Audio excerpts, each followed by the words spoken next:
యశోదమ్మ ఎవరితోనో మాట్లాడుతూ అక్కడ నిలబడింది. నిలబడితే ఈయన పాకుతూ పాకుతూ వెళ్ళి ఆ యశోద పట్టుకొంగు పట్టుకుని ఇలా ఉయ్యాలా ఊపినట్టుగా ఉయ్యాలా ఊగుతున్నట్టు అమ్మ కొంగట్టుకుని ఊగుతుండేవట. ఊగుతుంటే మరి ఇలా వేసుకున్న పమిట జారిపోదు. అమ్మేమో ఒరే పమిట కొంగట్టుకుని ఉయ్యాలలో కూడా ఏమిటే అని ఆ పిల్లాన్ని ఇలా లాగేదిట. యశోదమ్మ చీర కొంగు పట్టుకునేవాడు. కొన్నాళ్ళు పోయిన తర్వాత అలా ఒరే పట్టుకోకు, నేను పడిపోతాను, నువ్వు పడిపోతాను, గభాలను వెనక్కి తిరిగేటప్పటికి కాళ్ళు తనుకుంటా పట్టుకోకు అనేది. అని వీడు పమిట కొంగు కట్టుకుంటున్నాడు, ఆవిడ ఇలా తీసి ఇలా దోపేసుకోవడం మొదలెట్టింది.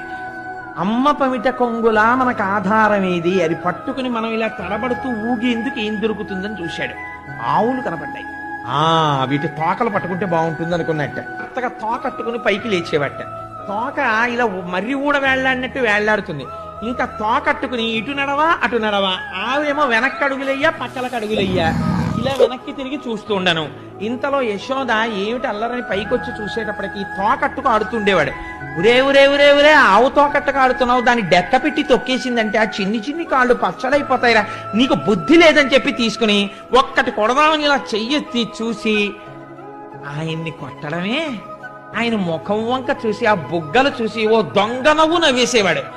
ఆ నవ్వు చూసి, ఆ వస్తున్న పళ్ళు చూసి, ఆ ఎర్రటి నోరు చూసి, ఆ నల్లటి కళ్ళు చూసి, ఆ గిరజాల జుత్తు చూసి, ఆ రెండు చేతులు ఎత్తి అమ్మ భుజాల మీద వేసేసి అమ్మ కంఠం కింద తల పెట్టేసి పకపక నవ్వేసి అమ్మ వంక ఇలా చూసి అమ్మ బుగ్గలు అట్టుకుంటే పొంగిపోయేది. అబ్బా నాకు ఇష్టయ్యా అని నాన్న అలా పట్టుకోకరా అనేదిట అని మళ్ళీ కింద దింపేస్తుండేదిట.